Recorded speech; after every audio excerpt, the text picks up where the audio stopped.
बिस्मिल्लाहिर्रहमानिर्रहीम।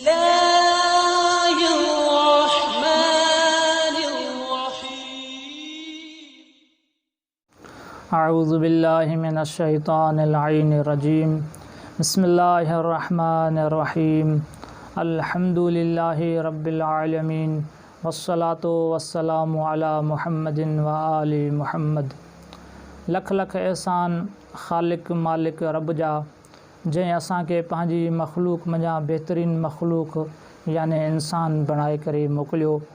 ऐं लख लख शुक्राना उन ख़ालिक मालिक जा जंहिं असांखे हक़ ॻाल्हि ॿुधणु, हक़ ॻाल्हि ते अमल करणु ऐं हक़ ॻाल्हि चवण जी तौफ़ीक़ अता फ़रमाई। मोमिनीन किराम, जीअं त बरकतुनि वारो महीनो, फ़ज़ीलतुनि वारो महीनो असांजी तरफ़ वधंदो थो अचे, इन महीने जी बरकतुनि खे, फ़ज़ीलतुनि खे ऐं करामतुनि खे बेहदि आइमा मासूमीन अलैहिस्सलाम तरफ़ां वाज़ह कयो वियो आहे ऐं हद खां वधीक इन जी तालीम ॾिनी वई आहे त हिन महीने जी शरफ़ खे, फ़ज़ीलत खे इंसान ज़ाइ न करे बल्कि हासिलु करण जी कोशिशि करे। ॾिसूं था त अल्लाह जे ख़ासि नुमाइंदनि हिन महीने जी फ़ज़ीलत में छा फ़रमायो आहे।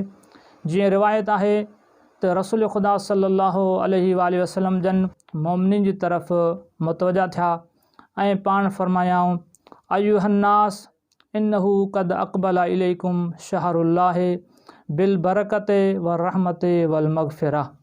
ऐं इंसानो, तव्हांजे तरफ़ अल्लाह जो महीनो वधंदो थो अचे जेको बरकतुनि, रहमतुनि ऐं मग़फ़िरतुनि वारो आहे। शहरुन हुव इंदल्लाहि अफ़ज़लु शुहूर व अय्यामुहु अफ़ज़लुल अय्याम व लयालीहि अफ़ज़लुल लयाली व सआतुहु अफ़ज़ल सआत। ही अल्लाह जो उहो महीनो आहे जेको तमामु महीननि खां अफ़ज़ल आहे।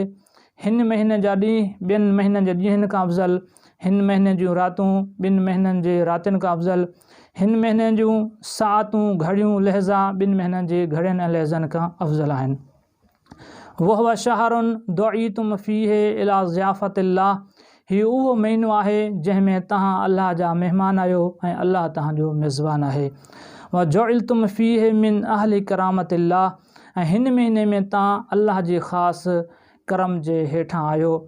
अनफ़ासुकुम फ़ीहि तस्बीहुन व नौमुकुम फ़ीहि इबादतुन व अमलुकुम फ़ीहि मक़बूलुन व दुआउकुम फ़ीहि मुस्तजाबुन।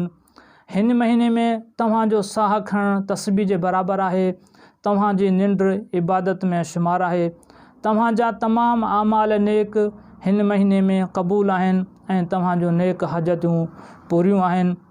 ऐं हिन महीने जी इहा फ़ज़ीलत आहे त हर राति आसमान तां निदा ॾियण वारो निदा ॾींदो आहे, हल मिन साइलिन हल मिन मुस्तग़फ़िरिन। आहे को अल्लाह जे बारगाह में सवाल करण वारो, तुंहिंजे सवाल खे पूरो कयो वञे। आहे को अल्लाह जे बारगाह में गुनाहनि जी मग़फ़िरत घुरण वारो, तुंहिंजी गुनाहनि जी मग़फ़िरत कई वञे।